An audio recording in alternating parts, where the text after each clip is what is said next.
Hi everyone, hi, welcome. Okay, we are going to get started very, very soon in the next 5 minutes. So stay put in your seats and we'll get started very soon, okay? Okay, speak to you in a bit.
Welcome everyone for the Seeds for the Future program presented by Huawei and in partnership with ISEC.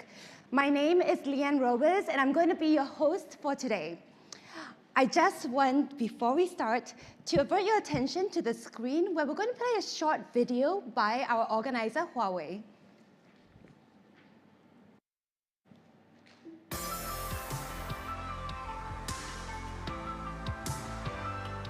If you want to create a world you want to live in, then I think technology is the way to go. Working in tech and tech innovation is a really exciting field because you get to have this feeling of creation. I hope that technology can be used well to make the whole world a better place.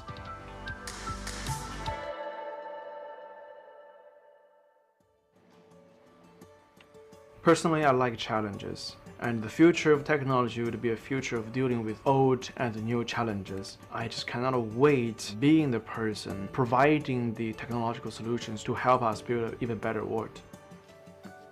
I'm currently doing a 2B business, so I'm mostly selling cloud products and services to enterprises. It is really exciting to be able to create something and see it work. I'll be soon moving to Shanghai to pursue my career in New York University, Shanghai. I'll be working at the library as a web developer. The project is about online education service. Right now I'm working for a startup in Singapore. It's an international trade and fintech startup. Right now there's so much happening in technology. I'm super passionate about all things entrepreneurship and sustainability. Seeds for the Future is a program from Huawei. It's global, and I joined the German one last year. There were a lot of stories and myths surrounding the company, and I was just curious about this world and I wanted to know about this tech giant. It's a program that is designed and created to tackle the need for talent that is well versed in the ways of technology. This is a great opportunity for students to come and learn about the telecommunication technology and the industry on site. My program contained 2 parts. For the first part, it was a 1-week trip in Beijing. It was the cultural part of the trip. And then there was a second part to Shenzhen, where we visited the exhibition hall. We were learning about the evolution of telecommunication. We learned about 3G, 4G, 5G. They also introduced the Huawei ecosystem as a means to utilize these concepts. I had the opportunity to see their iLearning X program. It is a way to pass on the knowledge without any restrictions. We had very interesting talks and events with regards to sustainability actually, but of course always with the focus of digitization. This program was a turning moment in my life. I never had the opportunity to see what I could do in technology industry. But this program, it gave me an opportunity to see how fast I could pick up the knowledge about telecommunication. I think the Seeds for the Future program really gave me incredible opportunities. We did several pitches and presentations. This was a personal goal also to improve my speaking, because I think it's super necessary to be able to transfer an idea very fast, and this definitely helped me there. Huawei Seeds for the Future program not only creates ideas, but it also introduces us to the tools we need to be able to bring these ideas to the world. I think the Seeds for the Future program is a great opportunity for all innovators, especially innovators who care about the impact of their innovation.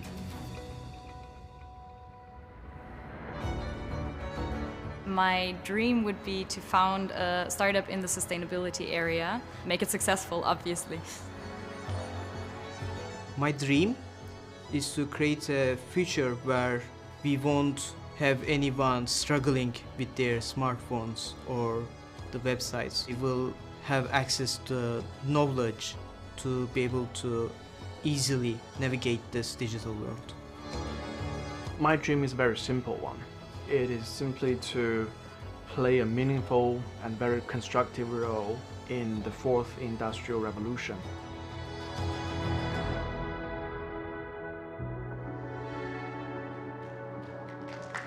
Thank you so much, Huawei, for bringing us the Seeds for the Future program. And today, this seminar, we are going to be talking about tech to build your career. How is everybody feeling? How was the talk this morning? How were the workshops? I know that we have 7 teams from different countries here. How has it been? Good? Okay, I'm really excited to hear about your projects later. But first, let me introduce myself. I am Leanne Robes, and I'm going to be your host today. This is a picture when I still had long hair, and as you can see, I no longer have it.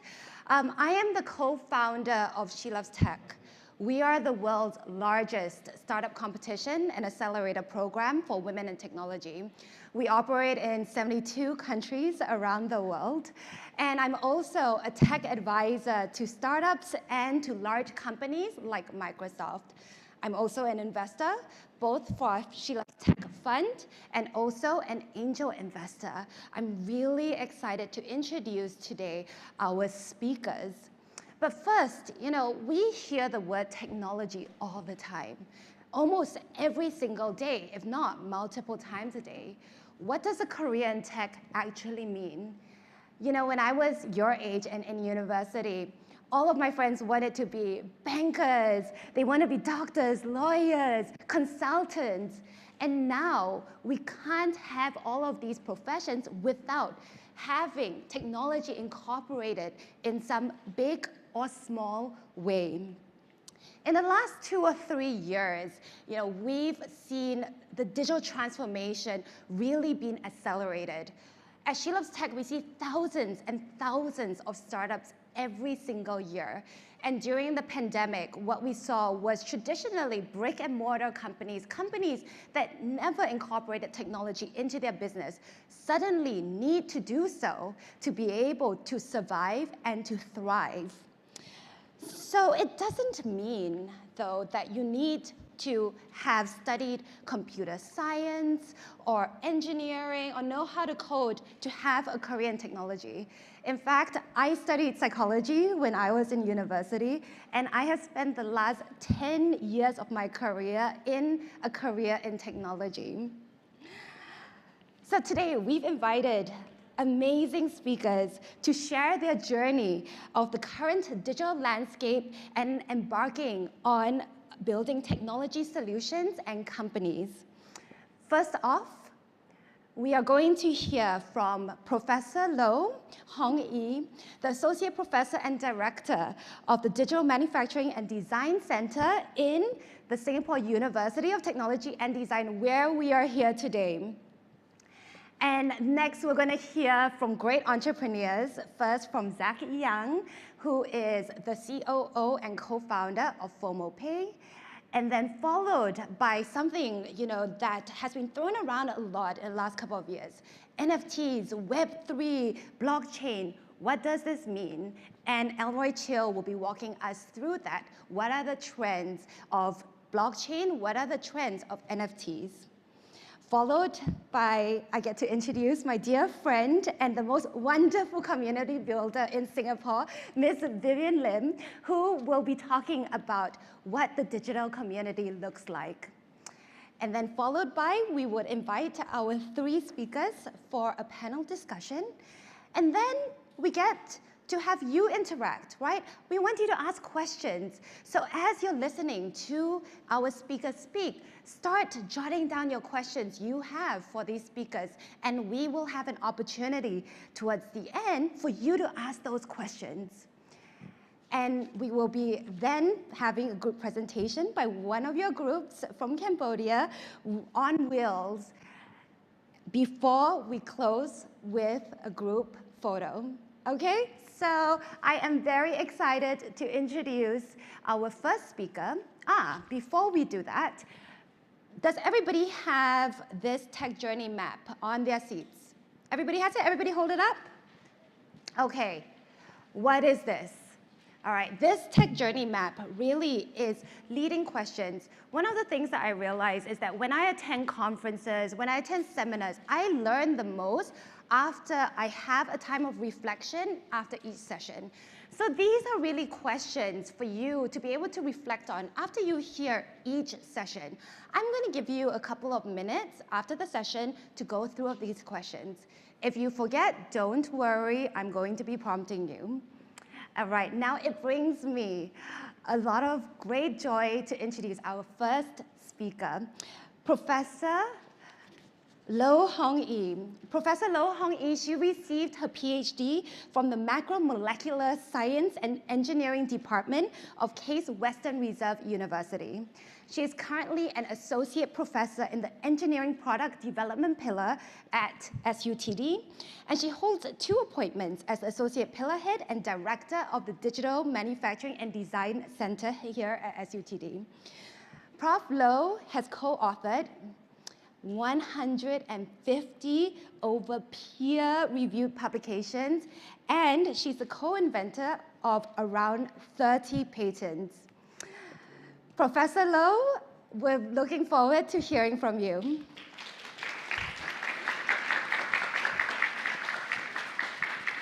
Thank you. That was a very exciting introduction. Good afternoon to all of you, and it's my pleasure to welcome you to our campus. I hope you have a chance to walk around and find our campus, a beautiful campus. Oh, I need the clicker.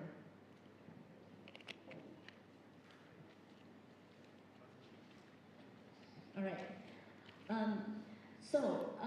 To our young participants here, many of you were born in the 21st centuries. But there are some of us in this audience who have lived crossing the centuries. I still remember on the very last days of the 20th century, December 31st, 1999, when everybody was partying.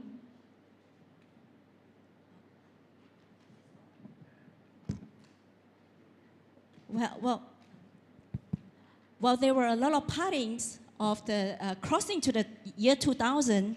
There were many around the world who were very worried that when the clock ticked past midnight, the world will enter into chaos. I'm sure some of you are not sure what I'm talking about. The Y2K bug was referring to a computer error due to how dates were written in computer programs, from apostrophe of 2 digits to a 00 digit. And the fear of the Y2K include money lost from your bank account, and include systems that are controlled by computer, for example, energy management system gone haywire, that we will enter into a massive blackout. Well, none of that fear happened. That was 20 years ago. Today, indeed, the 21st century is an era of digitalization. I guess I don't have to convince you how digitalization or the Internet of Things have improved lives. The progress of Internet of Things in a big part enabled by advanced and faster computer chips. So I kind of like to bring out the cyber and the physical contributions to the technology in the 21st centuries. But the 21st century is also an era of Industry 4.0. The core of Industry 4.0 is again the Internet of Things. The cyber-physical connections allow machines to communicate with each other autonomously.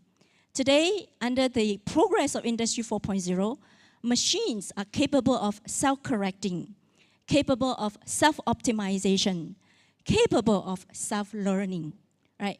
And what this all translates to is what we could see during the wake of the pandemic, how machines around the world coordinate with each other to enable global or efficient global distributions of test kits and medicines. At the Digital Design and Manufacturing Research Center, our research activity aims to advance the frontiers in design and manufacturing through what we call a digital thread. And what this means is simply the entire process of design to make is threaded or connected by computer input. In order to achieve these, we require research into new design methodology, research into formulation of new material and new processes that takes computer input to function, right? So indeed, it has been an exciting 21st century. But the 21st century is also a century of alarming threat to the sustainability of humanity. I'm sure you have heard of the challenges associated with climate change, with energy, with food security. So I would like to kind of leave you with these thoughts. How can technology, in particular the role of digitalization, to enable a healthier planet. With that, I wish you a fruitful day ahead and enjoy.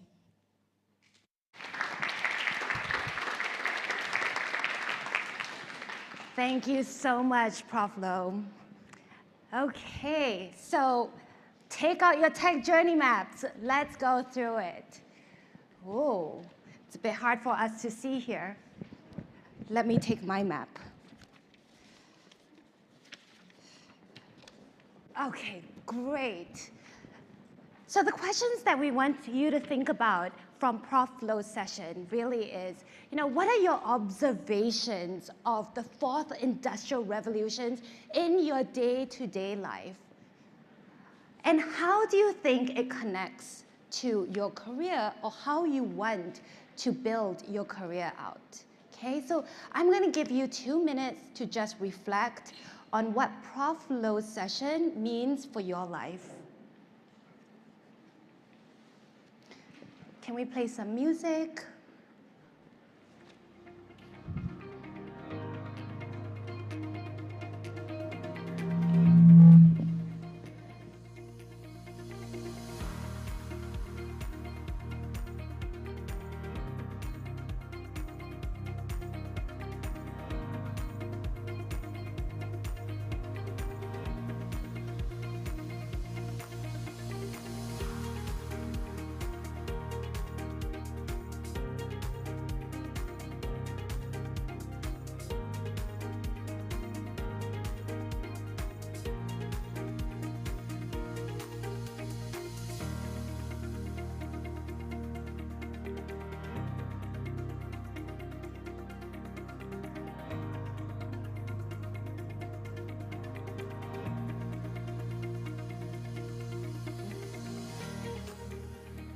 Great.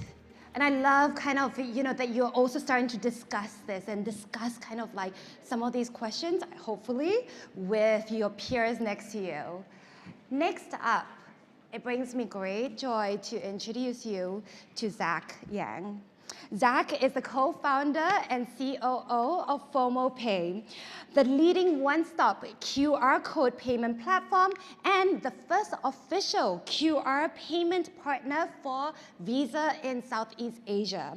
Launched in 2014, FOMOPay is trusted by major companies, many of whom you probably know, like Chanel, Club 21, Marina Bay Sands, StarHub Jumbo, and many, many more. With FOMOPay, merchants can unlock the true business potential by giving customers payment options that they prefer and adopt cashless payment easily. I'm going to invite Zach to speak to us.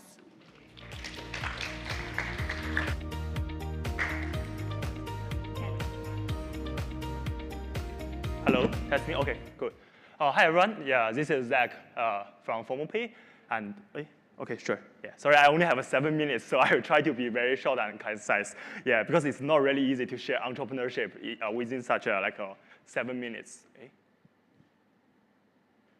Oops. It's no battery. Okay, cool.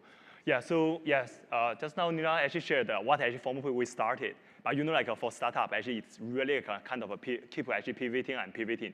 So last year, FOMOPay actually we got our first license actually from the central bank to really connect the so-called digital payment token side, which is known as crypto. So FOMOPay right now we already become the so-called Web 2.5 company and become the Asia's first license gateway, not only connecting the fiat payment like the one actually we mentioned, but also the cryptocurrency as well. And yeah, we also just actually secured our first so-called institution round just last month. So yeah, so-called Series A, we raised 13 millions, and that's just one a quick highlight of FOMOPay. And we also just actually celebrated our 8 years anniversary. A little bit more background about me. I'm engineer background, so I graduated locally from NTU. Yeah, I also got some of the classmates actually from SUTD. So actually, I was also thinking about SUTD because I'm more a design perspective. Yeah, so I started FOMOPay actually in my 3rd year. So just actually at your age. So at that time, I feel that wow, engineering side was kind of really boring for me. So I only spent 1 week actually in 1 semester to study. Then the rest of the time, I was running my business. And FormoPay was not even actually my first startup. It's already 8 years. So you can imagine that I already have a few startup experience even back then. Yeah, but because I miss all those like school, so I also did my business school in INSEAD and Stanford. So basically to complete another side of so-called like entrepreneurship, to learn so-called what's the difference between a street smart entrepreneur and also so-called the book smart like an entrepreneur. Yeah, so got a lot of awards, but that's all kind of really the free marketing. You know, like for the entrepreneurship, sometimes you really don't have a lot of budget to do advertisement. We didn't have like a venture like investor to back us up, so we just use this one as kind of a tool to really survive the early days. Yeah, so today I'm going to share with you 3 stories. The first story is about Singapore Inc. So I was actually born in China. Actually, I got the scholarship to come here. So yeah, some of the students actually been to like SUTD, NTU, NUS. So I was one of them and did not even have a chance to choose the university. That's why actually I didn't have a chance. If I want to choose, I will choose SUTD, but sorry, I don't have that choice. But what really inspired me to really like come here for Singapore to study, because one of my role model for the entrepreneur is actually Mr. Lee Kuan Yew. He is actually the founding father of the greatest startup called Singapore Inc. So I was really personally actually inspired by him a lot.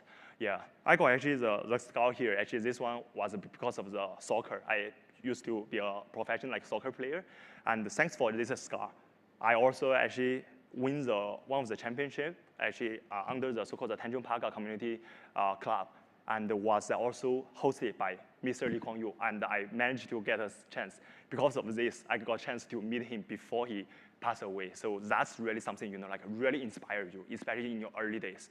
And he was 92 and still actually sharing the speech very fluently in 4 languages. So I also want to actually be like him. And what he worries the most at that time, at the age of 92, is really how to pass the leadership to the next generation, how to make sure that actually the entrepreneurship or the leadership is really sustainable and continue to go on, even without the leader or the founder himself. So that was really a big like aha moment actually for me when I really started my company. And the second story is about pivot. So pivot basically is just another better word to talk about failure.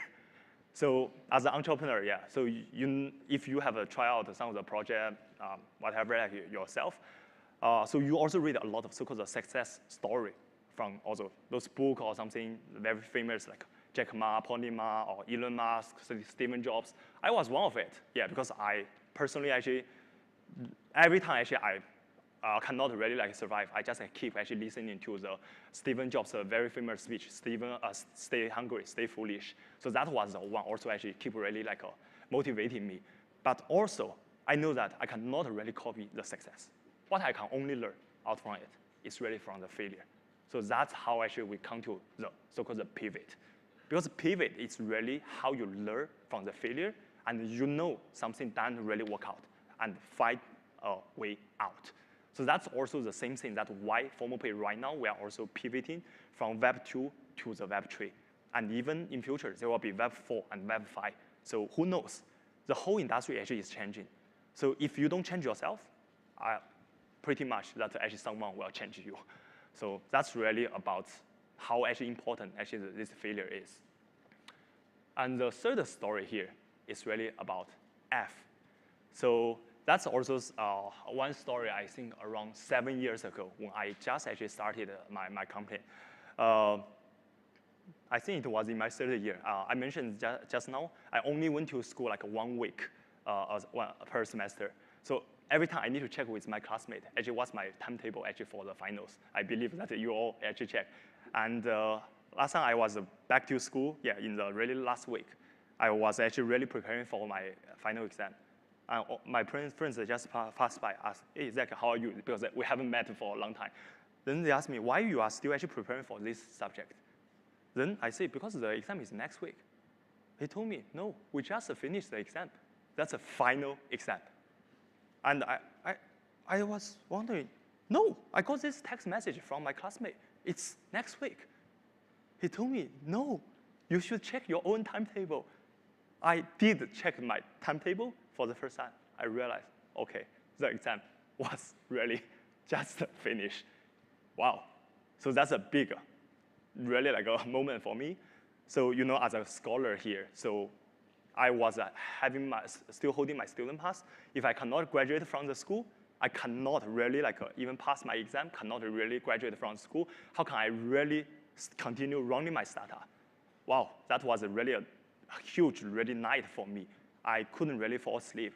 I was really thinking about all the funding excuse. I think you all guys maybe think about MC or whatever, those one. Yeah, but after I think it was 4 a.m., finally I kind of came down, writing a long email to actually it was to my academic chair, and also CC some of my professor as well, who knows that I'm not really doing something stupid. I was really just running my business. So because it was 4 a.m., so I don't really expect them to immediately reply. But okay, after I finished my email, then I just went to sleep. Then second day, wow, the academic chair replied me, I think was 7 or 8 a.m., was very, very early. Asked me, hey, Zach, my secretary will set a meeting for us, so come to my office, let's discuss about it. So yeah, for sure, that's something I couldn't really prepare for my exam anymore. The exam is gone, so I just went to academic chair's office. Then he was having a 2 hours conversation, so I don't have really time to illustrate the further details, but basically the conclusion is the academia actually is fair for every single one. So you are an entrepreneur, yes, but no exception. So here is your F. So that's really actually the grade I got. And that was also the only F. Actually, all my other course was all A or like B+ or something, but that's the only F I got, yeah. So how can I really, take it? Then I take back to just actually make one story for me, because my company name is formal. So I just tell myself, F for formal. So that's how I just actually accept it, yeah. So it's not really an easy thing to take, but it was, I think, almost 3 years later. So I was kind of really recognized as one of the outstanding young alumni actually in NTU. I was actually receiving my outstanding alumni award, and my academic chair was promoted into so-called actually the chair of the school. And he was also the same person giving me the award. Okay, then actually after taking all the photos or something, then in the backstage, he also told me I'm the only one getting the F with that so-called outstanding award. So that's something, nothing is really perfect, but that's also the cost of entrepreneurship that I want to share with you. Nothing is perfect, but you need to really find what's really your motivation. For me, it's Singapore Inc. What's really so-called the pivot. So that's how you learn from the failure itself. And also, there will be something as your milestone. And for me, it's F here. So that's a really quick story, 3 stories. So yeah, hope you can learn something from today. Okay, thanks. Back to you, Lina. Thank you so much, Zach. Wow, what did y'all learn? A couple of things that I picked up is find what inspires you, right? And I really like what Zach said about pivoting. Any entrepreneur has changed their business while building it, right? And I really like how he reframed pivot as it being about learning from failure. So get up your tech journey map again and think about, what are the technologies that you are interested in? And how are you going to start building up your businesses, right? You all have kind of business ideas and projects that you all have been researching on. How are you going to build up your projects and your businesses based on these technologies, right? I think technologies, we don't want it just to be the fads, right? You incorporate just these buzzwords.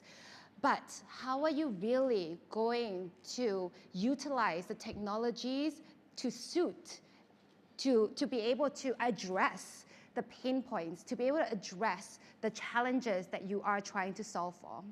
Okay, so I'm going to give you 2 minutes to discuss or to start reflecting on your own journey.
Okay, next up, I'm going to be introducing Mr. Elroy Chiu.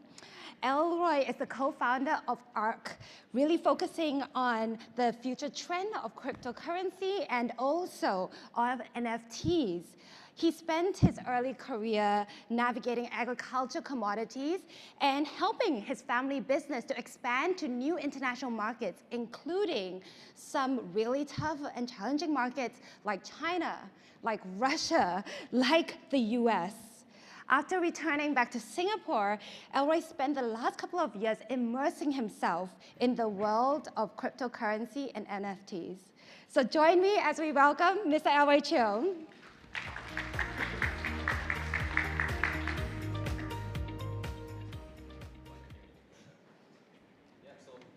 My name is Elroy. I'm a co-founder of ARC. So ARC is a community-first Web3 social product that actually gets its members to connect, collaborate, and anchored by this concept called co-creation. So we're basically building a community first and see what happens, what the community can create together. So obviously incentivize, build upon the ethos of collaboration and ownership, which is what Web3 is about. So like regarding my time or experience in the blockchain space, started in 2015. Was actually brought into blockchain by one of my uncles that actually built a music licensing copyright project. That was 2015, 2016. But it was a bit too early to build then, right? That was the era of protocol building. The infrastructure was not even built up yet. So you didn't have your Solana, you didn't have your AVAX. Ethereum just came out. I think that was the only thing that existed then. Subsequently, I became an investor in the space, so very fortunate to be investing in all the projects that came to Singapore in the space. But I was always fascinated by how you can use Web3 tools to actually create better digital experiences or better digital products. And that's where I'm at right now, building ARC. Yep, so technology and innovation fills a gap. So I guess for ARC, we spotted a gap in the market where there wasn't a single thriving, engaged community in Asia, one that cuts across Asia, one that actually gets its members to collaborate and create things together. So I want to talk about this, why collaboration is so important, right? And what is the gap we saw. In the Web2 world, you see very little means of many collaborative experiences. Maybe you can think about only Wikipedia as a platform, where the entire platform was co-created by the entire community. But you don't see many such platforms in the Web2 space. But in Web3, collaboration actually happens on steroids. And the reason is very simple. In Web3, you have different incentive structures that Web2 has, that Web2 doesn't have, but Web3 has. So you have token incentivization, or you can actually find out other ways of NFT form of value trickle in the sense of incentivization as well. So what is Web3? Yeah? Let's think about what is Web2 first. So right now we are in the current phase of the internet, which is Web2. So Web2 is hallmarked by the emergence of tech incumbents, your big tech players, your Googles, your Amazons, the people that actually control the internet right now. Web2 also started with protocols. So you have your HTTP, you have TCP/IP, you have your whatever protocols, right? But they all got taken over by tech incumbents, and that's where the centralization lies, and that's where the value is all sucked up by all of them. So in Web3, Web3 is basically a decentralized version of the internet that's built on blockchains, and it's, where its users are actually its owners. So value is able to be channeled back to the users in a more transparent, equitable manner. actually, if you think about it, what Web3 is trying to solve is actually the original vision of the creator of the internet, Tim Berners-Lee. So his original vision is that he wanted the internet to be democratic. He wanted it to be an equalizer. He wanted it to be open, and open in a sense where information is always accessible by everyone. But he also wanted it to eliminate monopolies and intermediaries, just like what Web3 is trying to solve. So you can see here, Web 1, Web 2, all incumbents. Web 3, that's you yourself. Your presence on Web 3 is entirely owned by you. You mint your own profile. Whatever goes on your profile belongs to you. So that's where the intermediaries are gone. So I think this is something that I want to talk to you guys a little bit more. And I think many people in the Web3 space, especially those that are not building, they don't understand this as well. So Web3 is an equalizer, and it's a great reset. What type of resets though? So Web3 is a great monetary reset. So to a lot of crypto natives, they call it a generational transfer of wealth. But this is not what I'm going to talk to you about, right? Making money and all. This is the exciting part. Web3 is a great credentialist reset. So gone are the days where, let's just say I hire someone from McKinsey, senior level person at McKinsey or Boston Consulting. I bring him into my project. If he is not diligent, right? If he doesn't stay on top of trends, if he doesn't understand the basic motivations and ethos of the people in the space, and if he doesn't go down a perpetual rabbit hole, he will not succeed. My 22 to 25-year-old colleagues, those who are consistently educating themselves, these are the people who will succeed. I'll just give you another example. So one of my friends actually run one of the biggest, if not the best, homegrown DeFi funds in Singapore. It's an OTC firm. His CEO that he hired was a rugby coach. Now you're thinking like, where's the link, right? So but that really shows that if you really want to do well in Web3, you cannot take it from a theoretical aspect. You need to get your hands dirty, and it's forever a learning phase. So I've been reading and reading about Web3 for the past 7 years, every day without fail. Just last week, me and my colleagues at ARC, we signed up for a new refresher course about what Web3 is about, what's the tech about, even the ideologies and the history of different protocols and everything. So we consistently need to stay above all these trends and understanding where the space is moving. If not, you will always get lag behind. So for all of you, you guys are young. Don't think that you cannot find a space in Web3. Everyone can, and that's the beauty of it. But it just needs you to be motivated and diligent about it. It's just a perpetual student, right? So come in with a fresh perspective. Always be keen to learn new things. Come in as a student every day, just like I am a student every day in Web3. So reward the motivated or passionate individuals, those who are willing to take an extra step to go deeper in this rabbit hole. My most successful friends in Web3 are not people from like in their Web2 world, they're big people. They are all just very diligent in how they approach it. And these are the biggest people in Web3 right now. So what does the future hold? So just a bit of a history. So 2017 was the ICO boom. I think a lot of Singaporeans actually got to benefit from this because all the top projects came here, myself included. 2020 a DeFi summer, so that was hallmarked by all your friends, what you see in the news, everyone making a lot of money. And of course, in 2021, you have an NFT boom, accelerated by COVID, accelerated because Facebook rebranded Meta. So if you think about it, if the metaverse thesis is true, then NFTs are here to stay because NFTs make up the metaverse, right? So what's next? Now we are in this era called Web 2.5, right? So what Zach mentioned, FOMO Pay is also a Web 2.5 company.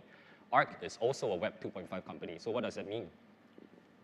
So project, communities utilizing Web 2 infrastructure, but leveraging our Web 3 assets like fungible and non-fungible tokens. So I guess for ARC, we are housed on a Web 2 infrastructure, which is an app, but we utilize NFTs to actually further our community goals, whether it's a token-gated access via NFTs or to launch projects via NFTs.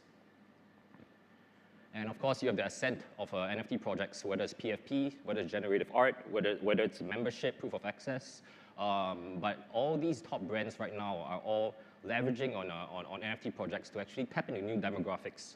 But I guess the very interesting thing for me is that how brands are leveraging onto NFT projects to maximize community participation. But that's a bigger discussion. So bridging physical and digital, I think that's something that most of us have seen in the Web3 space already.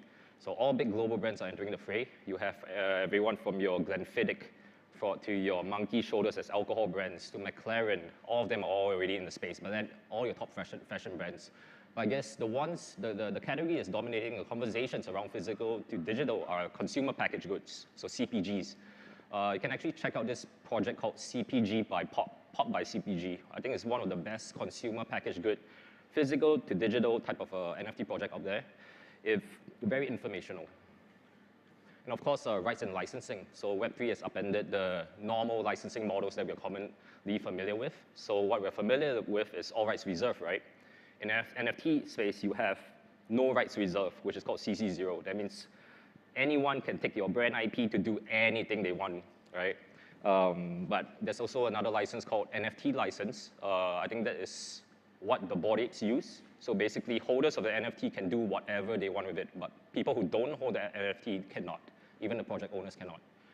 This is super interesting space. I think NFTs, IP licensing, this is one of the bigger, more compelling use cases of NFTs, corporate IP, the list goes on. So beyond Web 2.5, what is there, right? Trends and all. So, like for me, I think more Web 2.5 projects are going to come up. I think more projects like FOMO Pay are going to thrive, because they're solving something that's really important, bridging to the real world.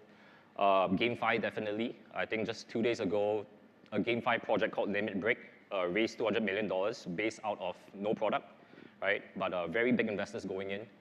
SocialFi as well. SocialFi is basically a decentralized social, right? Purely decentralized. You can look at Lens Protocol. I think the founder is actually the co-founder of Aave as well. Super sick project.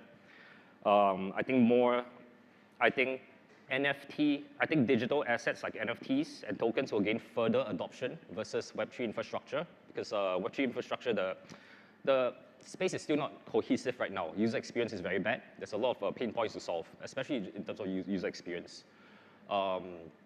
Yeah, I think Web3 is here to stay.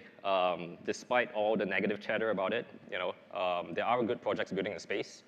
But yeah, hope to see you guys in the metaverse. Yeah, thank you. Thank you so much, Alright. The things that I've kind of jotted down as Alright was speaking really was around how technology is always changing, right? We moved from Web 1.0 to Web 2 and now to Web 3. And with that fast changing movement, learning is a must. To be able to stay on top of trends, we have to be open to learning and learning not just once a year, but every single day. And anyone can have a space in Web 3. You just have to find it. And it really sounds like that Web 3 is here to stay. Okay, so back to your tech journey map. I'm going to give you 30 seconds. Think about a world with NFTs. What does that look like? And what are the pros and cons of it? Okay, 30 seconds for you to just think about some of these and reflect.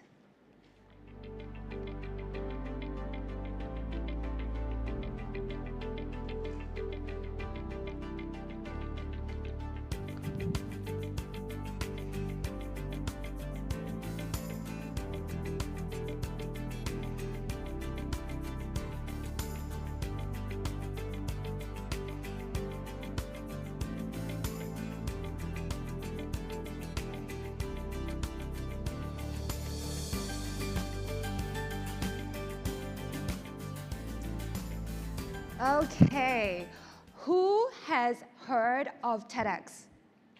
Nobody? Nobody has heard of TEDx. Oh, you're missing out. Okay, we get to hear from a very, very, very exciting speaker today who is really crucial in the space of community building. Vivian Lim, she is the co-founder and CEO of Idea Co, a for-impact organization. The Idea Co connects communities to co-create for the future through their brands, TEDx Singapore and also Gen. At Gen, they facilitate gender-related conversations. Building communities has always been Vivian's passion, and I know this very, very well.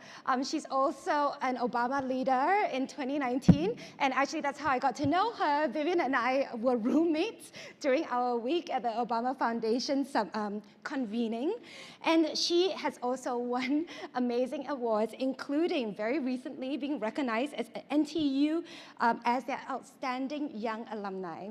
So please welcome my dear friend Vivian. Thank you so much. Thanks, Leon, and it's great. I really love that. So me and Leon has been connected since 2019. I'm a fan of her works as well, and she loves tech. So, but before I start talking about communities, you know, because I have to wing it now, because I come after Elroy and Zach that's talking about the fancy NFTs and Web3 stuff, right? So what does that leave me? And Leon's question on how many of you know TED Talk, there wasn't really a show of hands. I'm worried, I'm panicking right now. So TED Talks, yes, right. So that's the family and community that I run, TEDx Singapore. It's the local voice, local platform that's centered on spreading ideas. So whatever you see, the elusive red circle on stage, that's my day-to-day work. Yeah, so just a little bit about what I wanted to share today. You know, we've heard about the technology, the advancements, and you know, basically the future. However, I'm coming from a slightly different angle and point of view, is that the importance of a community. And let's really just go through what a community would mean. For those that, you know, I actually had prepared a whole different script until I saw all of your works. And projects that you submitted for this Accelerator program. I even saw like things like participatory social action platform. I took a sneak peek at the slide decks. Which group is that? Not here. The forest monitoring system. Super interesting, right? And even the one that's building an inclusive platform for special needs. So that's really just incredible. And you know, with that, I have to change what I'm going to share today, for sure. So if you see this bunch of like gibberish stuff, just a little bit background about me. I didn't come from a background that's like sociology, community building. I'm a crazy geek when it comes to engineering. Like Zach, we're both engineers. Unlike Zach, I love tinkering and love being an engineer. So anything like 3D printers, Raspberry Pi, if anyone is still doing Raspberry Pi projects, hit me up, because yeah. So these are the kind of things that I tinker with. And when we were in school, we tinker on ideas and solutions. This was a while back, before the whole climate anxiety and climate change stuff. And then we were building, me and my friends were just calculating how to get to school if Singapore was like flooded. So we came up with this like boat system and stuff just for fun. So these are things I tinker with. But it was a very lonely journey of tinkering of ideas. I think those of you that in the STEM track, you would be able to understand and see. And I started to feel like, okay, so where's this going, right? It's that little garage, but obviously I didn't become Google or any of the tech founders, so where's that leading? Until I discovered this thing called a community. So Zach mentioned, we actually come from the same school, NTU. He mentioned that he was, you know, not in classes. Same like me, I was never in classes. I was out in the labs and all the workshops and the aircraft hangars in my university, tinkering about all these things. And that was how I stumbled on this thing called a community of technologists and innovators. You guys would know it as TEDx or TED communities. However, what I saw out of it was this incredible spirit of people coming together with that passion to ideate or with solutions that they think will better our planet. So you have like, you know, an ocean nologist, a marine scientist that's clearing the ocean's plastics. That's Dr. Federico on the bottom right. And then you have Edgar, which is a whole robotic system that's trying to be more human. And also Ingla, which is my recent favorite. She's a young innovator that just saw a solution in the kopitiam downstairs at her house. And she, together with her brother, they're just like 10 years old, and they started ideating on solutions as young technologists. And this was when I really just, you know, realized this community makes the work I do not so alone. It's not about, tinkering of like boats and supercars and stuff, but I started building a whole career in the last decade on tinkering minds, humans, and ideas. And the discovery is that technology gives communities this sense of wonderment, this sense of discovery, and more importantly, this is my reflection, it gives our community a sense of hope. It gives a community, whatever that you guys are all building for, gives the bigger community around you this little sense of hope that, hey, we can get better, we can get out of this rut, we can do things a little different.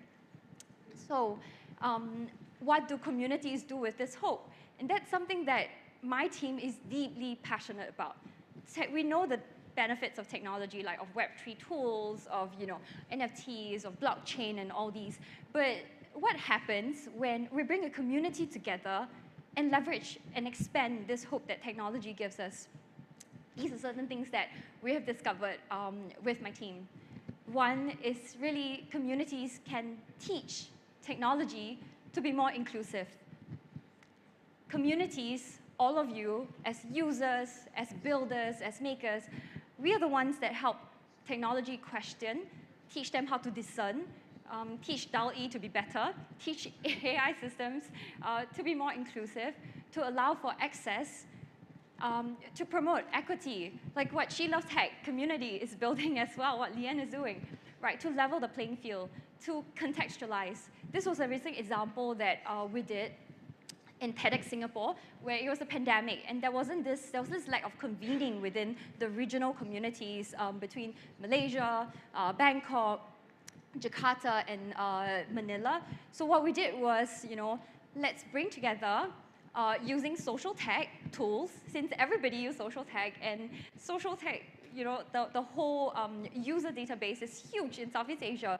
So what we did was we contextualized all the content across these 5 cities, celebrating local ideas and, more importantly, perspectives, right? Cross-regional dialogues. The whole theme was Imagine Next. What we did was ask the 5 cities, what does Imagine Next mean to them? And if you see, I don't know if you guys can see, right? So Malaysia picked Imagine Action, because that's their country was standing for. And then you have Imagine Culture, and that was Philippines' take on imagining the future. And then you have Imagine Nasi, which is from Indonesia, and Indonesian friends here. So it's also a play on the word Imagine Nasi, right? And of course, the last one, Thailand, and they took a take on imagination. And what we did with social tech tools was to build this tapestry of dialogues across the 5 cities and getting youths, ideas from speakers to be able to discuss with each other across YouTube, Facebook, IG, Clubhouse, in local languages, and see what all these convening can take place in the midst of a pandemic. And even things like, communities, the second one, can use technology to help converge. What do I mean by converge? It is to converge opinions and voices. As you know, it's difficult to get to collaborative spaces, right? And that's something that communities can nudge technology to do so, to co-create, to collaborate, like what ARC has been trying to do using Web3 tools to nudge a community to co-create. Right, we even use technology to pilot, to prototype, to test. If you see the yellow color boxes, what we did also during the pandemic was the youths were at home. Everything was home-based learning, right? They couldn't get to school. What we had, the problem was a 1.5-year gap of students that had no access to activities outside the scope of what they can do in their homes. So we did this 72-hour, if I'm not wrong, Discord hackathon. Everything was run by the youths. And because of that, I also have a Discord account, and it puts me in a younger demographics, like exposure as well. So everything was in Discord, and they ideated on the theme sustainability. And all these ideas, some of them eventually got funding as we exited the pandemic or recovered from the pandemic. So these are the things that, as a community, we can nudge technology to do. Or as builders yourself, we can also nudge communities to come alongside with us and build this ripple. TEDx itself, many of you only know the TED Talks, but actually what you don't see, it's this entire grassroots movement that is bound by this thing called technology, entertainment, and design, TED. What we do is we ideate, we discover, we allow for voices across all these cities. Even you have TEDx's in refugee camps all the way to Antarctica. And if you see that little photo there, so in 2021, there were 3,000 events in a single year. Which grassroots movement can enable such things? We got 3,300 events across the entire year in the midst of a pandemic while everyone is having different lived experience to come together to brainstorm how can we do better for the community, right? Offline, virtual, in different kinds of convening.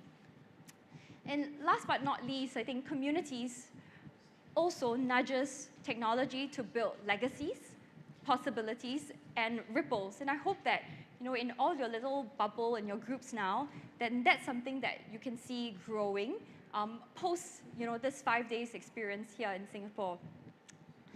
This is a case example that happened, same thing with pandemic, because I think all of us felt the impacts of the pandemic very raw. Me and some of our community had this crazy idea of like designers, technologists.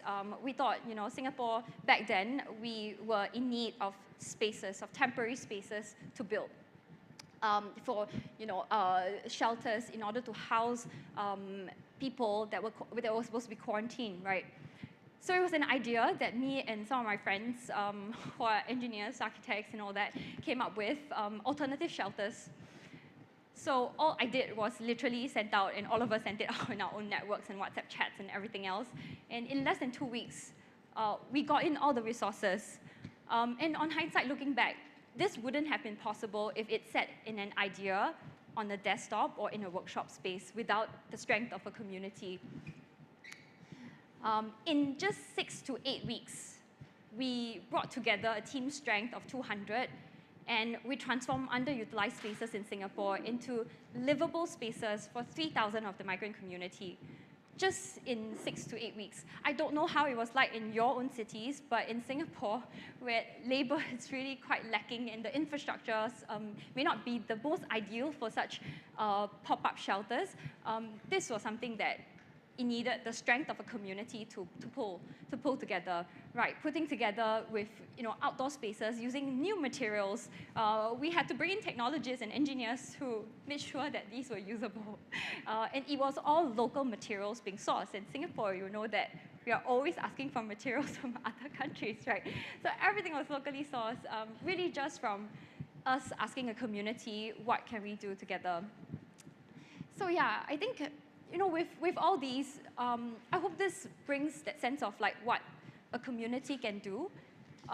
It brings not just technology bringing community something, but more importantly, I hope all of you here as young builders, makers, technologists, walk away with the feeling that it is this sense of collective wisdom, right? Because community does bring technology, kindness, empathy, different dimensions.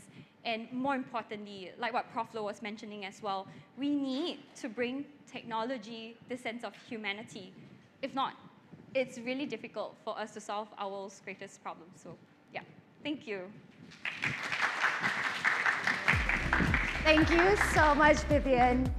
TEDx is one of the greatest communities in the world. She Loves Tech, we're always trying to learn as well about building communities, and we actually look a lot to the TED and the TEDx communities for inspiration. Some of my favorite moments from Vivian's talk was, I love the word that she used, tinkering, because as entrepreneurs, we are always tinkering. I mean, that's how we started, right? And it's true, all entrepreneurs know this, which is entrepreneurship can be a very lonely journey, and community really helps that it makes it not that lonely.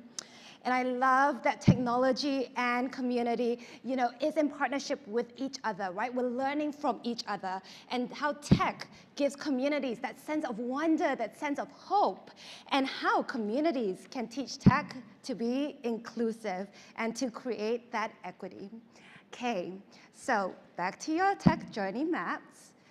We're going to take a a 10-minute break right now, right? But during the break, I want you to think about these two questions, right?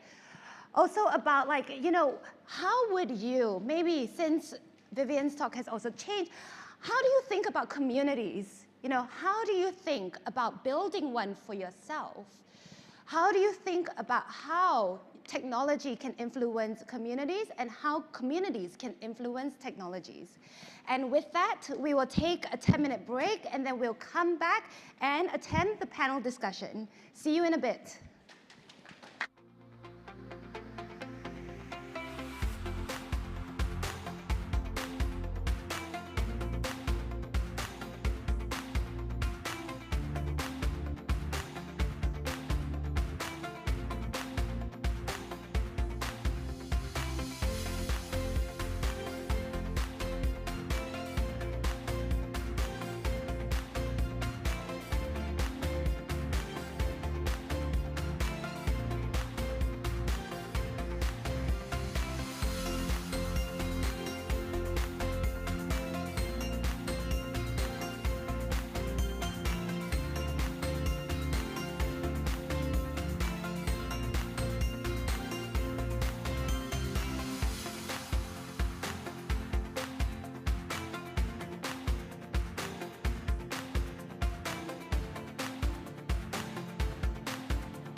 Okay, hi everyone. I'm going to welcome my 3 speakers back to the stage to sit here with me. So let me find my speakers. Vivian, I see Elroy. Okay, and Zach. It's just here. Zach, shall I get you to join me on stage? Thank you. We're going to have more time later, right? To have more snacks and to interact and network with each other. But during this talk and during this panel, as you listen, please get ready your questions, okay? Because there is going to be a chance for you to ask these speakers the questions that you've been meaning to. All right, so, I think we're all entrepreneurs here. All right, and I think for me, I founded, She Loves Tech is my 4th company that I founded. I had a lot of failures in starting up again. And we all have our different journeys, right? And so maybe I can start, Zach, why don't I start with you? Sure. Right, with Formal Pay, you said that you started Formal Pay in your 3rd year of university. Yep. What made you even get into entrepreneurship? Why did you want to tinker around and start Formal? Oh, sure, yeah. Actually, even you asked actually the journey, it even started actually slightly actually long, even earlier than that. Even before I entered the university, because I got the scholarship here in Singapore, then I was really studying in China until my high school. Then I had actually joined Singapore actually for the bridging course for like 1 year. So doing actually my bridging course this like 1 year time, I was actually already actually talking to some of my senior actually in the university and asking me to help them to do some of their stuff. So I was already actually working in the startup. And one story actually related to the event here. I was actually Isaacer, even almost like 10 years ago. Yeah. So when I was actually Isaacer, I was in Egypt for backpacking for 1 month, try to actually help the tourism board to promote their like local tourism. Basically, my job is travel. Yeah, but at the same time, I was already actually working for my startup. I was actually help them to do the 3D designing. So designing actually some of the model actually into the 3D modeling. So at that time, I was already actually living a life so-called the digital nomad. I don't know whether some of you heard of this concept. Does everyone know digital nomad? Digital nomad? Okay, anyone knows this concept? Maybe explain it a little bit. Okay, sure. Maybe I just explain a little bit. This actually is a concept that I was really like living with it, but getting popular only recently because of the pandemic. Because of the pandemic, right now people all actually rethink about what's the meaning of your work. So do I need to really go to office, really like a 9 to 5, sit down there and spend so much time actually traveling? Singapore is still okay, but I believe some of you from some other country, for example London, a lot of them take a train or travel like 2 hours actually, yeah, for the commute. That's actually very, very common. But right now, because of the pandemic, so a lot of companies actually start to try out this new concept of like working from home. I think this one is something you know. Digital nomad is actually an even, actually like a more actually latest concept. It's very popular in the Web3 community. So basically all those like employees is globally.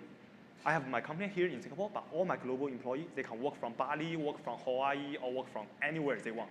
As long as the internet, as long as you can actually have the so-called the team collaboration tool, Zoom or Slack or whatever, so you can just actually be a digital nomad. Work remotely, live whatever you want. Yeah, so I was already actually living that life. Right actually after I spent my 1 month actually in Egypt, yeah, I started Formal. Yeah. So you talked about Isaac. Was that also your community then? Yeah, I would say community is always the thing. Sorry to take the mic, yeah, because I can really keep talking and talking for like 3 hours. Yeah, for the Isaac, it's really the first community so globally. So I was really exposed. Even for the 6 people that actually we have traveled together to the Egypt, we still actually keep in touch. We have a group called the Egypt Reunion. We still actually keep inspiring each other and checking, hey, how's actually everyone? And that's really the spirit of the people. There is one saying, you are really the 5 people that you spend, you are the average of 5 people you spend most of the time with. So it's not only about the hard skill that you learn from school. I think definitely professor can teach you a lot of those like hard skill, but also about really your softer skills. What really motivates you? So the entry actually so-called the personal statement for the Stanford B School is really one key question, never change.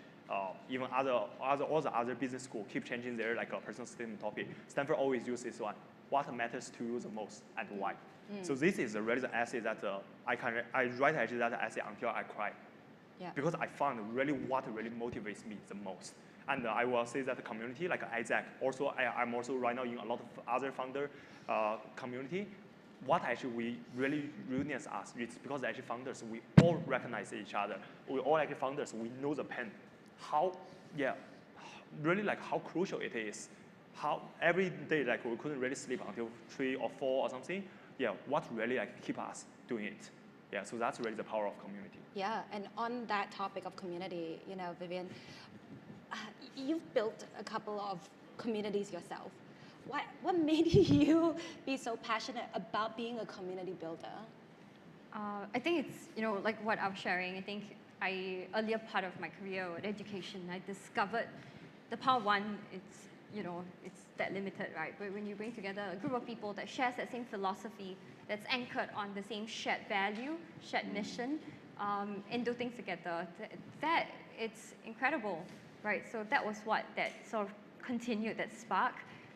And many people feel that, oh, you do communities and stuff, or you do nonprofit, or like you're a social entrepreneur. Does that mean that you do not make money, right? And that's you would always know. A question. It's always a question, right? Lian, our journeys are pretty much similar in that sense. And I think a lot of that journey fight wasn't just about why I built communities, but it's having this proof to the rest of the communities that you can care deeply about the world, have solutions that solves the world's greatest problem, and with that center of, I just want to create impact. Yeah. So whenever we introduce ourselves formally, we tell people, hi, I'm so-and-so, I'm from and for impact organization. Because it's either, and we get questioned all the time, oh, if we introduce as a nonprofit, and they're like, oh, means you don't make money, then how do you survive? And I was like, no, we make money from doing good. So it's always that tension in the struggle and I hope that, because I was seeing all these projects and all these ideas, it's the same journeys like us, right? We want to do something that promotes social equity, gender equality, and things like that. But don't let that hold back, like, hey, what if I don't make money? Or can it also only be some charitable like donations and stuff? And the answer is really no, because from our journeys, and there's so many great examples out there, you can have centered on, I want to do good, and also be sustainable. Because if you're not sustainable, then something is wrong with the business model, right? Just like what Zach was saying, it's like the community comes in to help, right? But for founders, like all of you should be founders in the next couple of years, right? Have that in mind as well. If you believe in your product, if you believe that I want to do good, you need to be sustainable, and this, is the one that drives the journey. Yeah. So social good started that whole spark of me wanting to give back and build along this team. But I think what kept me going is that, hey, we need to show that we're sustainable, we can make money. It's an entrepreneurship journey as well. Has anybody heard of Ikigai? Because that reminds me a lot of this. The Ikigai model is what the world needs, right? Yeah. So a lot of times we're talking about a mission, right? What you're good at and what you love, but also what makes money. So a lot of times, we think about what we're good at, right? And what we love to do. And sometimes we forget about what makes money, right? Which you and I have had multiple conversations on. But also the last part, but what the world needs. And, Vivian, I don't think it's just our communities, right, that are kind of very mission driven and impact driven, but even big companies are now starting to look at how, traditional companies are creating impact. Right. ESG has become really important. Okay, so to Elroy, right? NFTs, going the reverse way, right? NFTs is one of the most buzziest things around right now, and Web3. You went from agricultural commodities to NFTs. Yep. Why that shift, right? And how has that been different from now working at NFTs to previously working with agricultural commodities? Yeah, so most if not all of my working life was doing commodities and property development, mainly in China. But I've always had a passion in tech. I think from my younger years when I was like in primary school I was how old? It was like 10 to 12 or something like that, right? I was already designing web pages, and that was the start of the internet, right? I remember that you only had like a 56K router. Your connection keeps getting cut off when someone in your house used the phone. So creating websites was like the first thing that most of the kids, especially the geekier ones, actually started to embark on. Yeah. But also like subsequently, I fell sick. But subsequently, you know, there's this show called Hackers as well. That was part of our culture during our time. So like for me, I stopped using any of my PCs. I didn't have a MacBook. I just had like 6, 7 Linux systems in my room. So sandbox environment, just trying to hack my own self, right? So I was always inclined to tech. But I guess because of familial obligations, I had to do what my family wanted me to do. But yeah, like I knew that I was going to do something myself. I didn't know that I was going to be in the Web3 space. I got pushed into the Web3 space by chance, by when my uncle actually got me in to actually solve, he was trying to use a blockchain ledger to actually solve a real problem in the music industry. But when I first started working on a project, of course it was totally new for me, the space was totally new. I had to start from the 101s, what is a blockchain, what are the protocols out, what is ZK rollups, blah, blah, blah. I think many people still don't really understand what is blockchain. Yeah, you don't need to know any of that. I thought I was smart in the past knowing all of that, but you don't need to know any of that. But gradually, I just continued exploring the space of Web3. And I guess like how I came down to actually building Arc is I was perpetually down the rabbit hole, finding out what this space needs. There are not many projects in the Web3 space right now that deserves the use case of a token. This was a taboo at the start. But right now it's more accepted, But it shows that you need to be really doing something that you're passionate in. I can't imagine if I was doing art right now and I was not passionate about it. I'm sure that you guys all know, like the founders, the emotional roller coaster of the founder. Roller coaster. Right? This is my first time getting hit by it, and it's real. It's sometimes it's very depressing. I think just this last week I just had another bout of it, But it's a fleeting moment. But imagine if you're not passionate about your project, that you don't like your project. It's just something that you thought like, hey, this is interesting, I can make money out of it, right? When that emotion hits you, you're gonna get wrecked. Yeah, you would most probably quit. So yeah, I guess for me, just to sum it all up, it took a while for me to find out what I want to do in the Web3 space. Community first approach, obviously hitting on trends as well.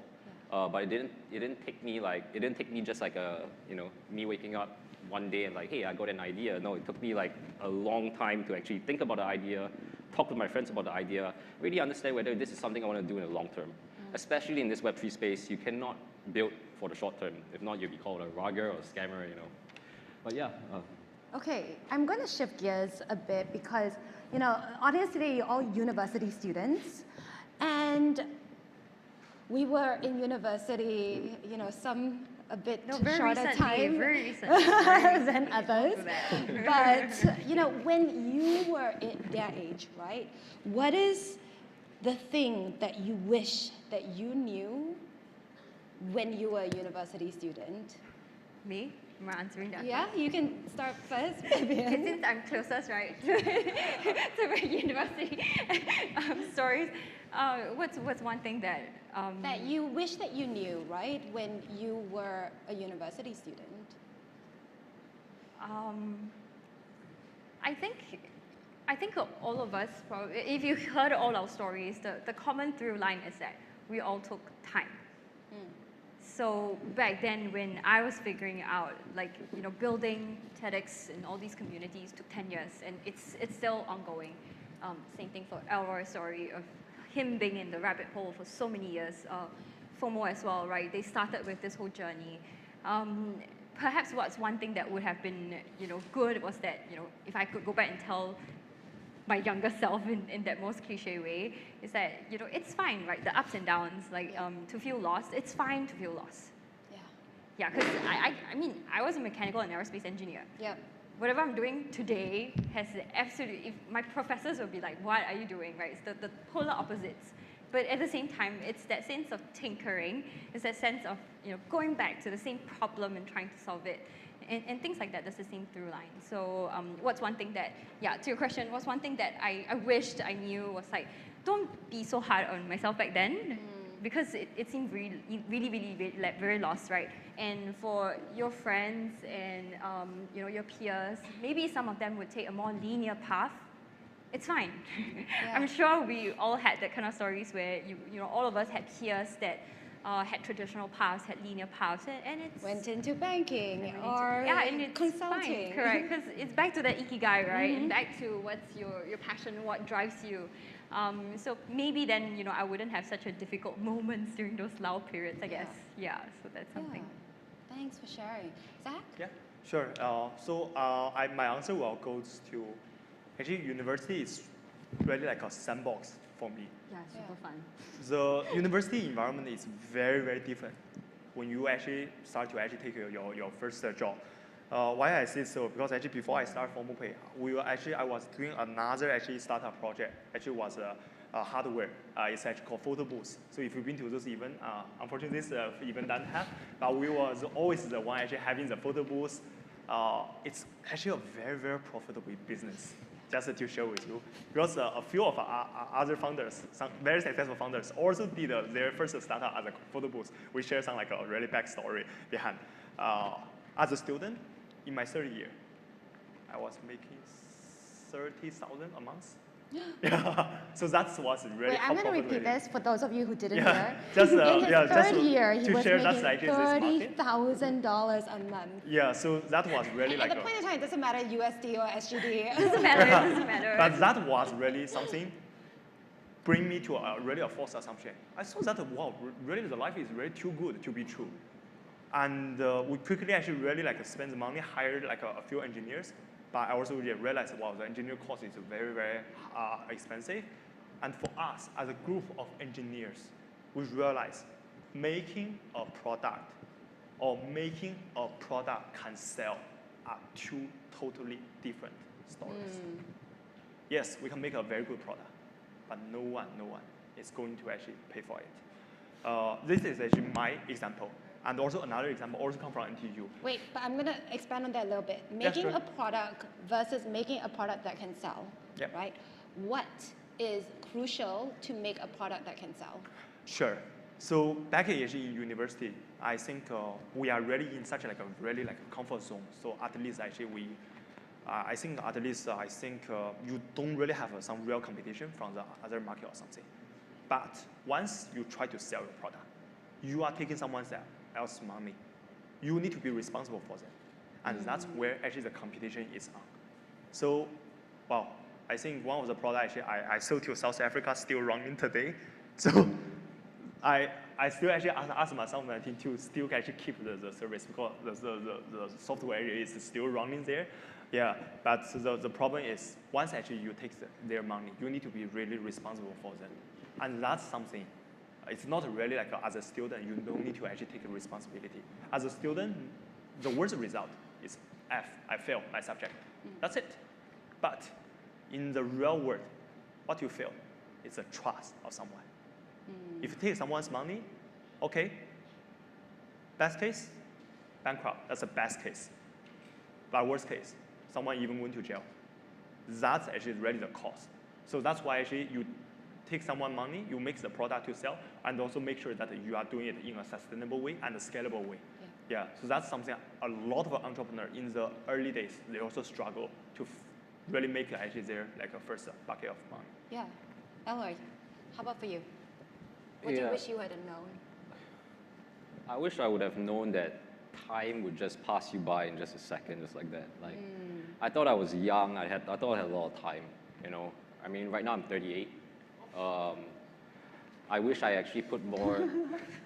You look so young, right? Yeah. So I wish I really I'm put more also time 38. into improving myself, and this learning more skill sets, learning more hobbies. Even I wish I had time putting. I mean, in terms of you guys, if I were you guys, I wish I would put more time into doing thought leadership online in terms of like, maybe, let's say Twitter, you know. Having a lot of followers now, especially on Twitter, allows you a direct access to people that you can sell to or whatever, market things to. Imagine if you have learned a lot of things, like you have like strong passion in like, I don't know, sewing or knitting or something very basic. You could just do it on Twitter. You know, now you can do it pseudonymously. You keep keep sharing your passion. You're gonna amass a followers. Suddenly, a business is gonna happen. You know. So I guess to summarize, I wish I spend more time improving on myself. I'm not playing so much. When you're older at my age, our ages, you get to realize that time and sleep is a luxury. Yeah. You know, no more time for like watching comics or watching cartoons when you're playing games. Those are the good old days. I wish those days I would spend time finding things to improve myself. But yeah. Yeah. And I think, in talking to a lot of young ones these days, so many of you packing your time, right? Packing your time with all of these things that you want to do, all these projects you want to build, but also now is the time for you to start exploring. Now is the time for you to actually slow down and do the things that you want to do. I encourage all of you people who are building your product, start a Twitter, talk about your product, find a community to latch onto you, find other founders. This is how you guys are going to grow. It's not by just in this room talking to us. You need to do it yourself, and you do it on social media. You do it on Twitter right now. Yeah. Don't waste so much time on TikTok unless you're creating informational videos about your product on TikTok. Yeah. There's one community I thought, you guys are really having the privilege to be in, and it's the Seeds of the Future community, right? There has been generations of alumni as well. Use that. If Twitter is still very new to you, slowly learn. But in the meantime, reach out, find all those Seeds for the Future alumni, reach out to them, see what projects they've been working on, and all that, and slowly expand. So don't waste this kind of connections and the time and resources that you've invested in. People like the organizers, they put together such a wonderful platform for all of you to convene. And I feel that such opportunities are really, really very precious. I mean, like Lian and myself, that was how we connected. And a lot of projects, collaborations really flourishes from that. From that community. Yes. Yeah. I will also just actually add one quick point here. It's really don't wait. Just follow your heart. Once actually you really see that your passion is there, really follow your heart. Yeah. If you didn't find what you love yet, just actually keep actually exploring. Ask questions. Slide into people's DM. Ask questions. I don't know. Do anything. Right. Exactly like what Aura was saying, because everyone has access to such information and opportunities. So these are all things that I don't think in our times that was so easily available. Like ours, we had to sit and squat outside our professor's office, right, to get stuff done, right? There wasn't this access of wow, right, this incredible world for everyone to explore. How we capture information or find out information was libraries and books and stuff, not Twitter, not these digital communities. Just to try it. The worst case is failure, but don't call it failure, call it pivot. And I think even with the thought leadership piece, because I kind of want to stick to that as well, that thought leadership piece, many of you may have that imposter syndrome, right? That kind of who am I to put out thought leadership pieces? But it is that don't wait, right? You need to put yourself out there. You need to try, and the more you do it, the better you're going to get. You're not going to put up this wonderful thought leadership piece on your first try, but keep trying, right, Alroy? Yeah, adding on to that, right? Don't just consume content. If you actually produce content, let's just say on Twitter, you get to explore more content as well. People are going to start messaging you. You're going to build new connections. Maybe you're going to find investors. If you keep putting out thought leadership pieces, keep writing Medium or Mirror articles, people are just going to notice you one day. Your followers are going to go up. You're going to get way more exposure to whatever you want to do. Right? And why I keep talking about Twitter is because of the algorithm. If you are building in the sustainable eco-tech space, for example, you keep pushing content about the core topic, the algorithm is going to pick it up. It's going to feed you people, feed the right type of content to you. It's going to feed the right type of people to you. That's why you're going to broaden not only your knowledge, but you're also going to broaden your networks. And the value is that, the value of Twitter is that you can do it under a pseudonym, right? So you can just keep trying at it and no one knows who you are. And that's also quite sexy, I feel. Yeah. So keep trying, right? Don't wait, and build your community.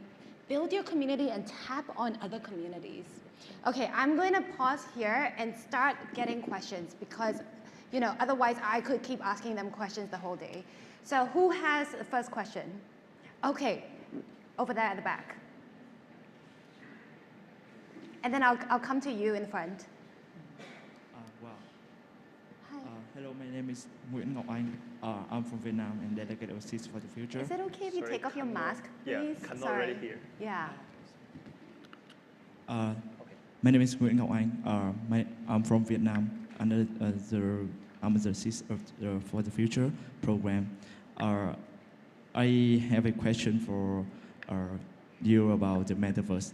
And actually, I have this wondering from Thailand, and I bring this question today to Singapore.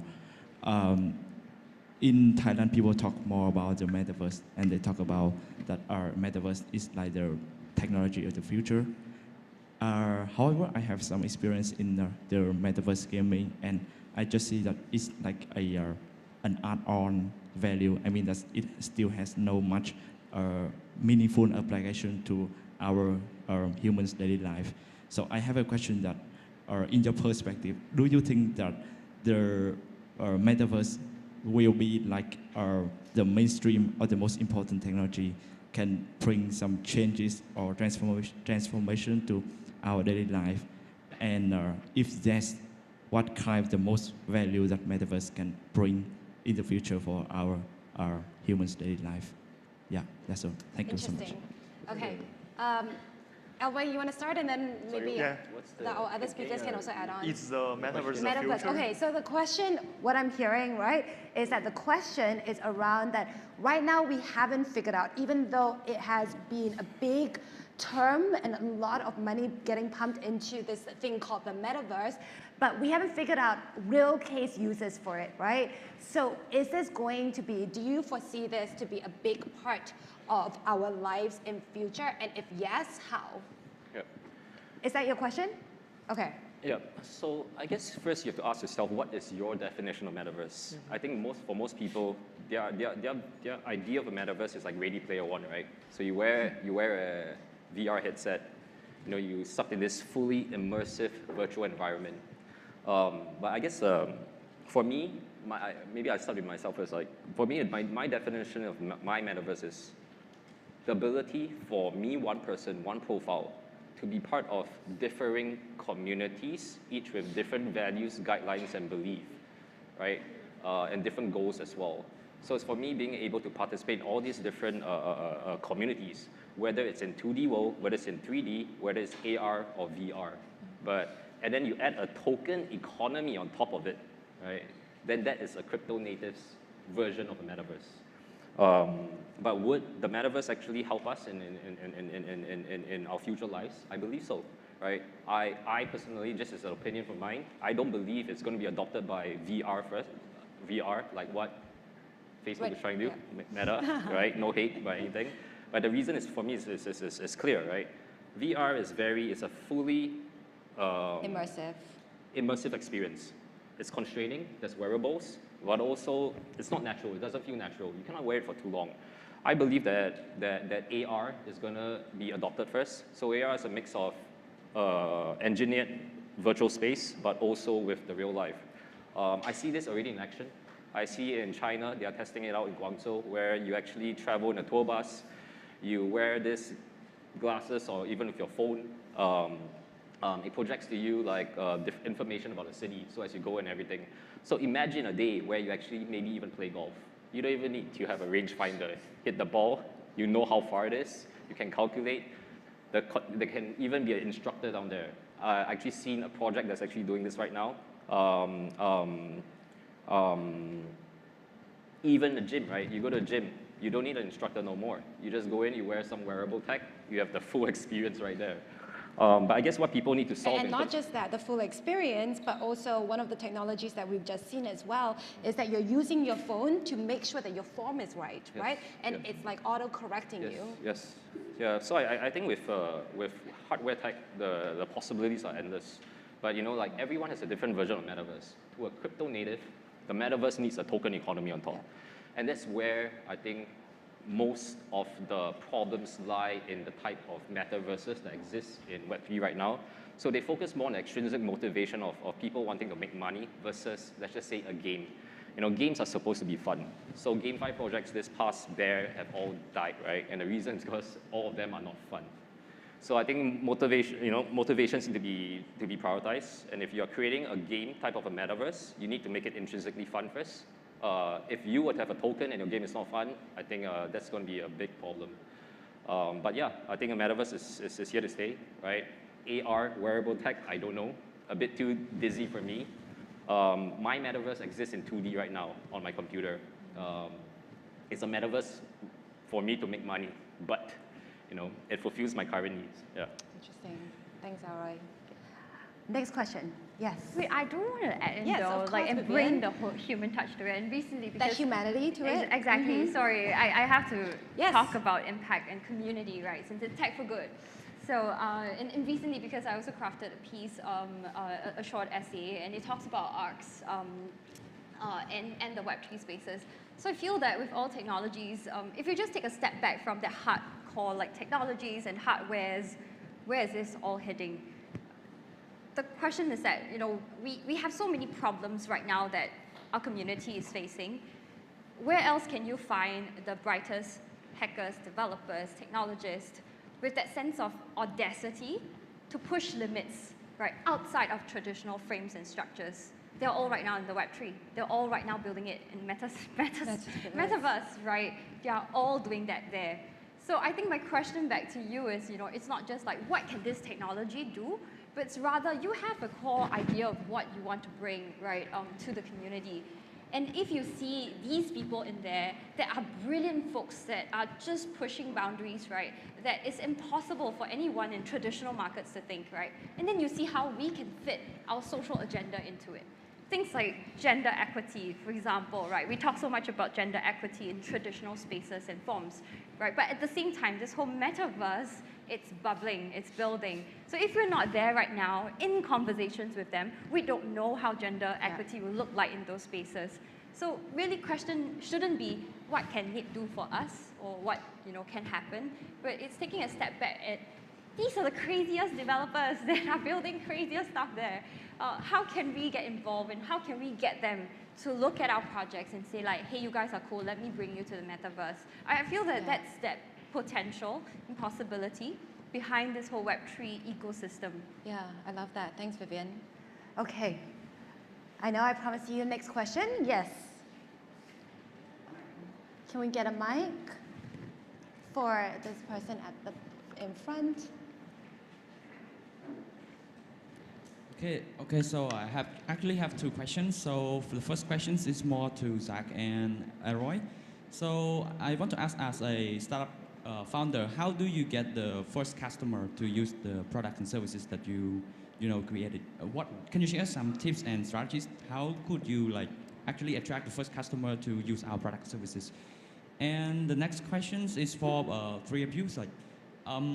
So in our project, we want to seek a partnership with the organization that they have something that we really want to to get from them, but we don't know how to actually to convince them to partner with us. They have something that we really want, but we actually don't know how to convince them to partner with us. We don't actually how could we really get them to work with us because they have something that we really want.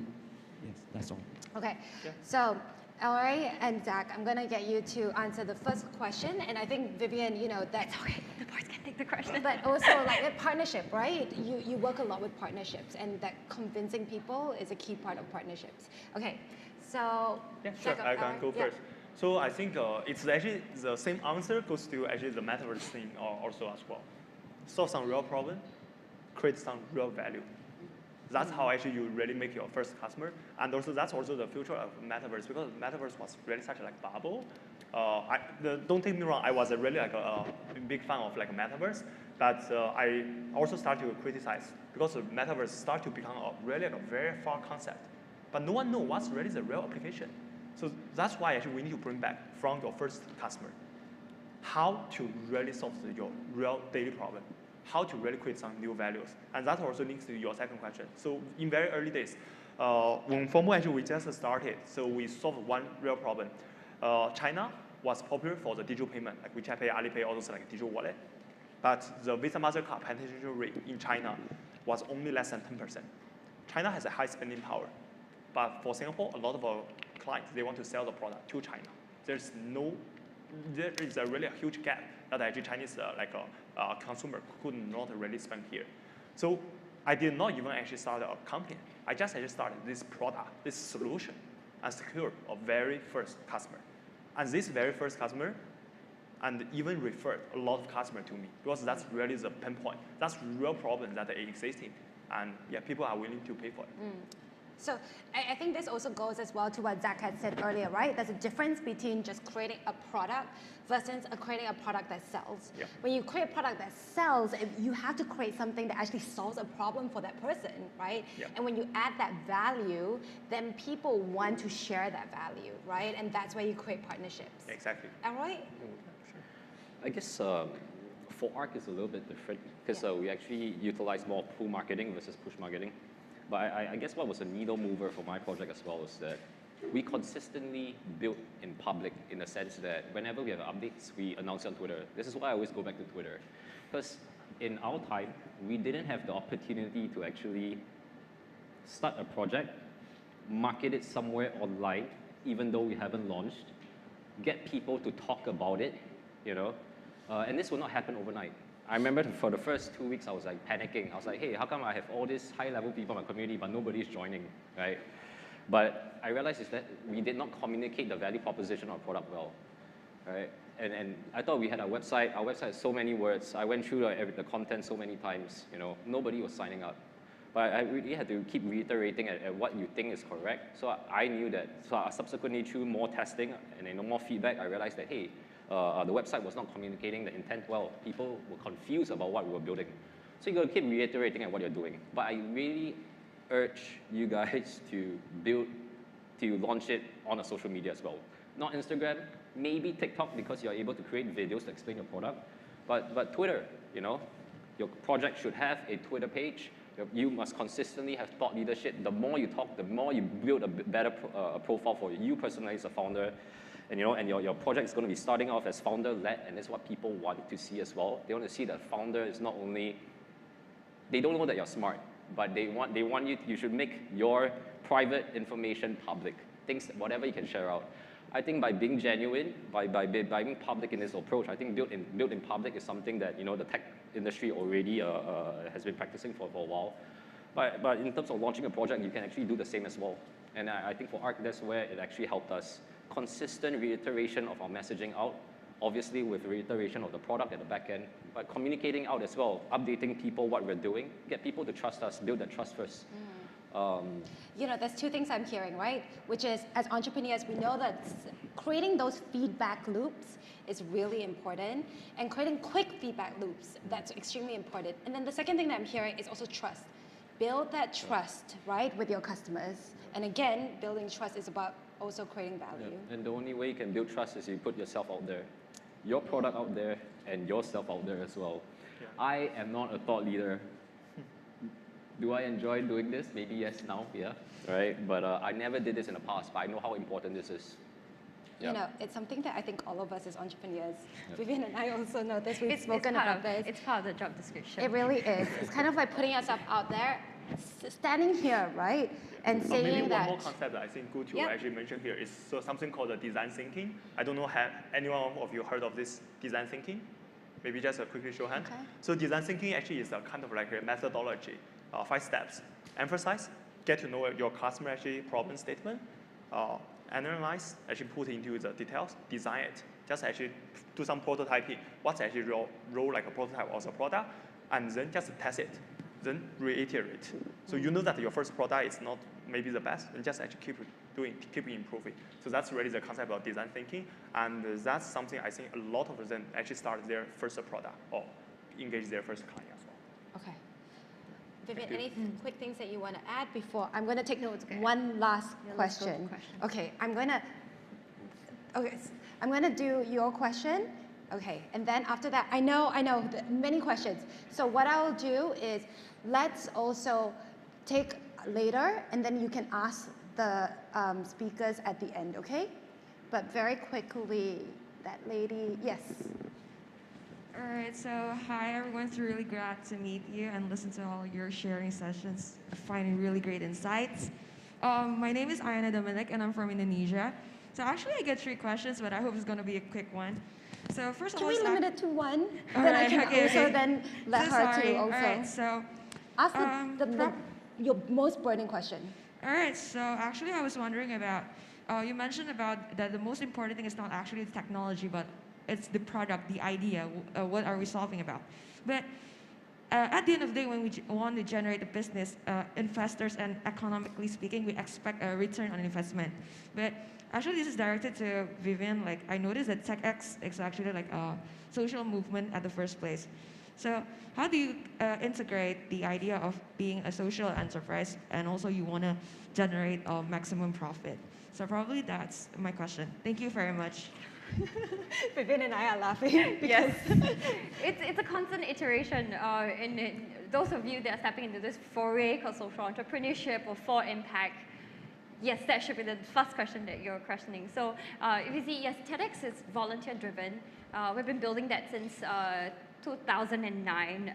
It's driven entirely by the community. But in order to make it sustainable, it can't just be a RegTech team all the time, right? So what happens is our company, or like the mothership or the holding company, it's called The Idea Co. So that's a nonprofit. However, we are a revenue-generating nonprofit. So which means that I don't go grants, so it's like for sponsors and all that. We do consultancy projects. We do placemaking. So corporates hire us to run good content, to do good community strategies, because that's the value of our team. So sometimes it takes that creativity, that tinkering, test it with your partners, test it with your clients.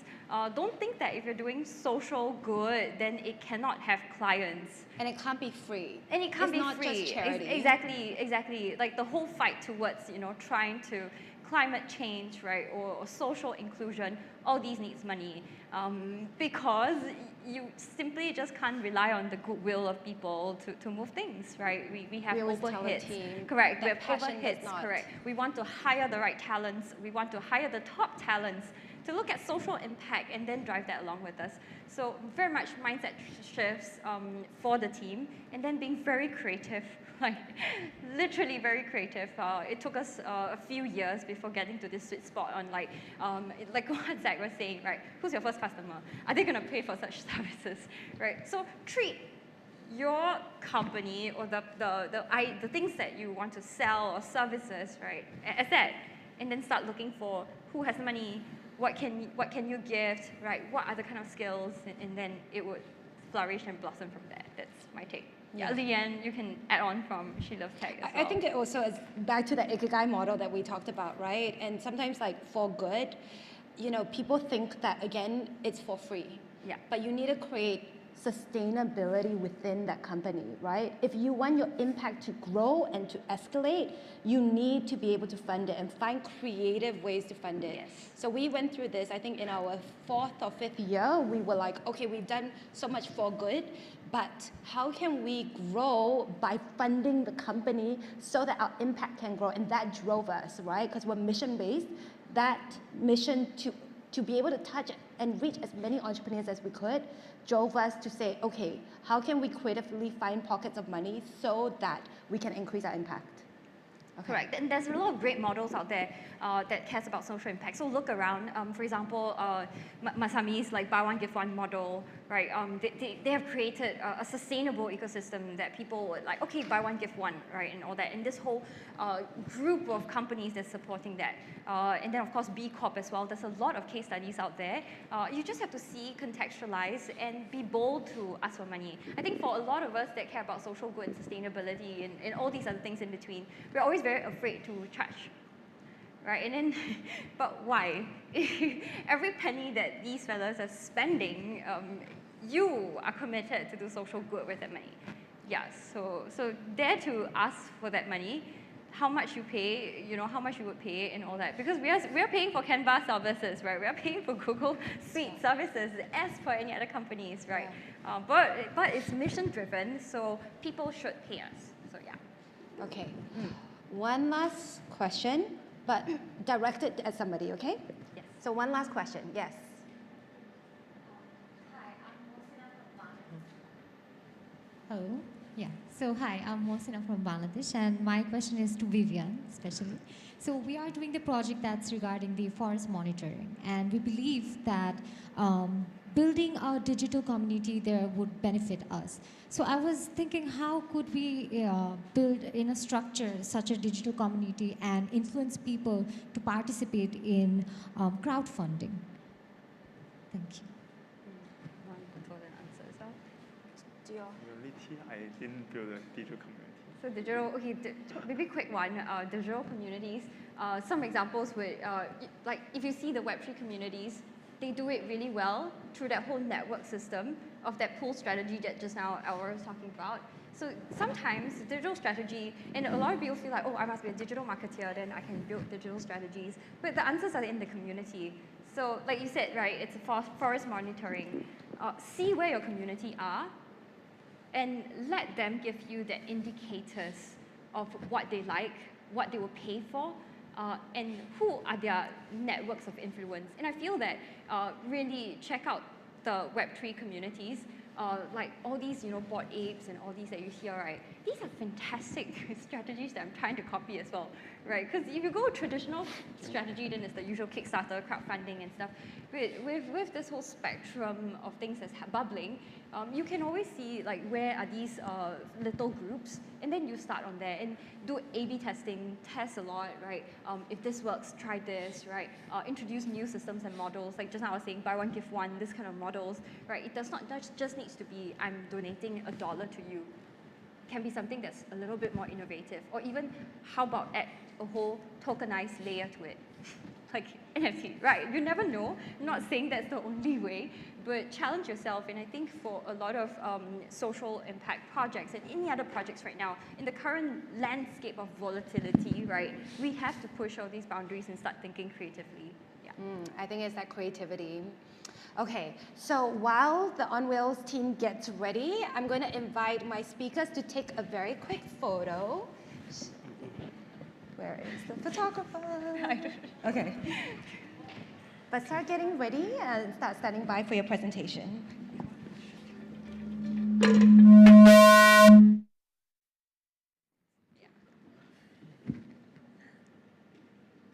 I don't know where to look at. Okay. Which one? Oh, okay. I think one right in front.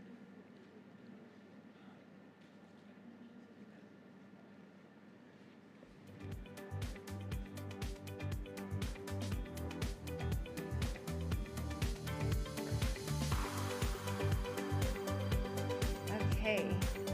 All right, thank you so much, speakers. Thank you so much knowledge. Now, I would like to invite the On Wheels team from Cambodia to share their presentation.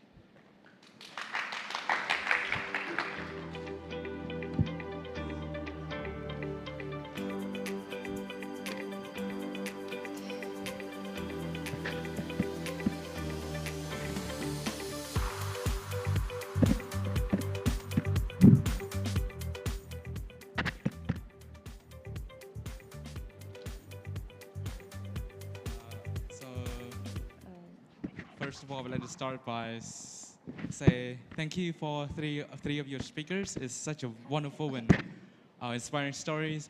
And also thanks to our moderators, such a energetic and... Do you know? Thank you. No. Please go on. You can continue. Okay. Thanks to our moderator for such an energetic introduction.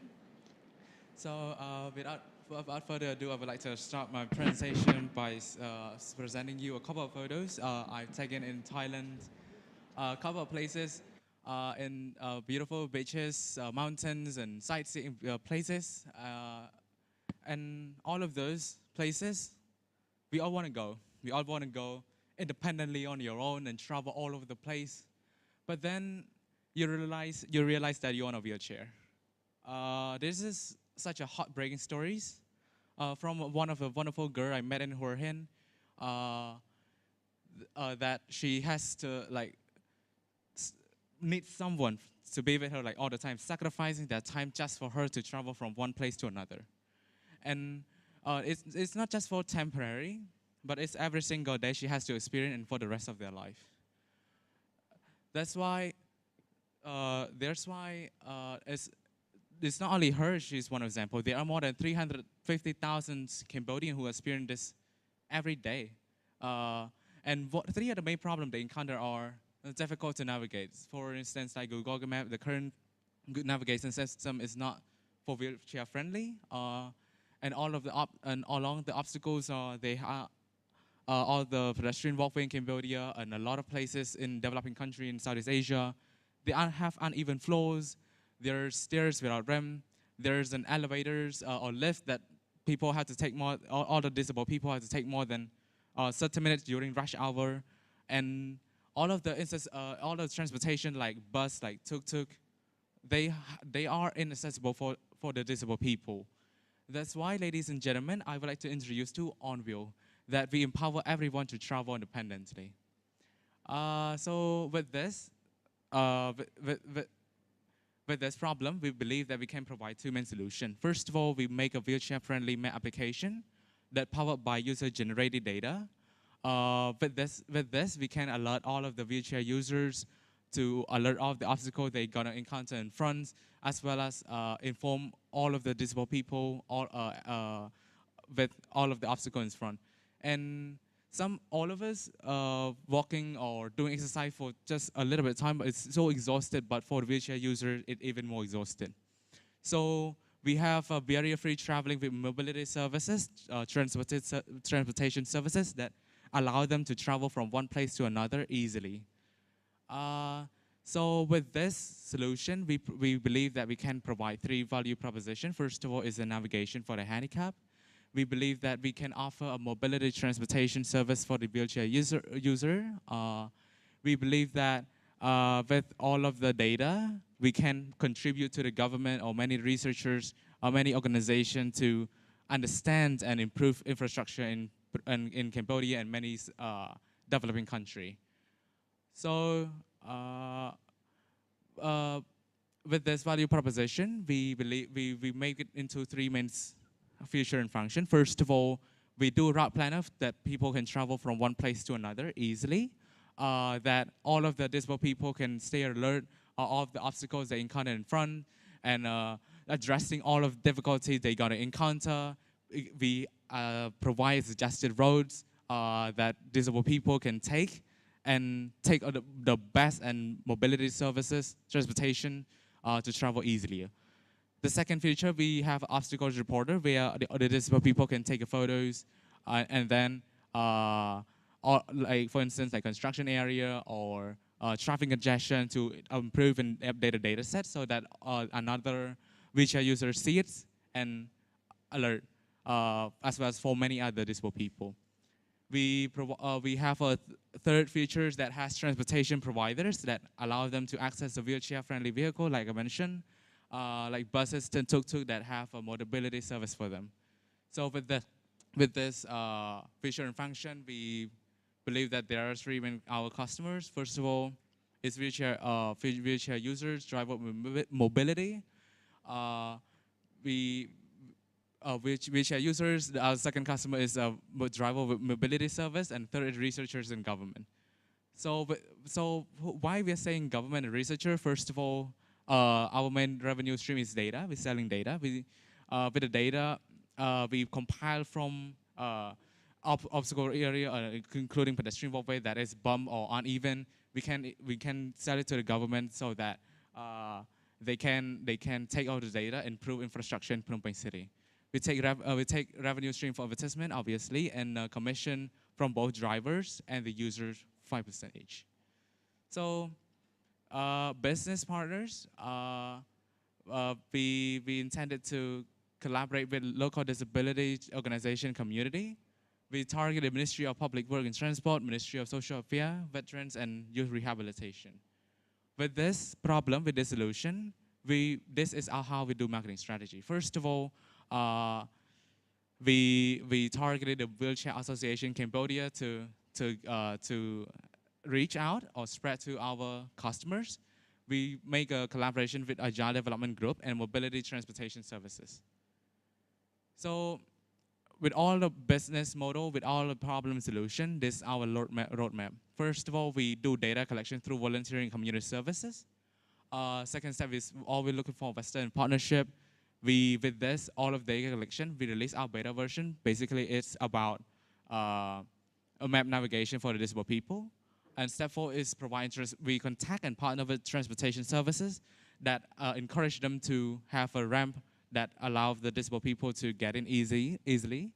So we partner with them, mixed up with a beta version. We launch the product to the market.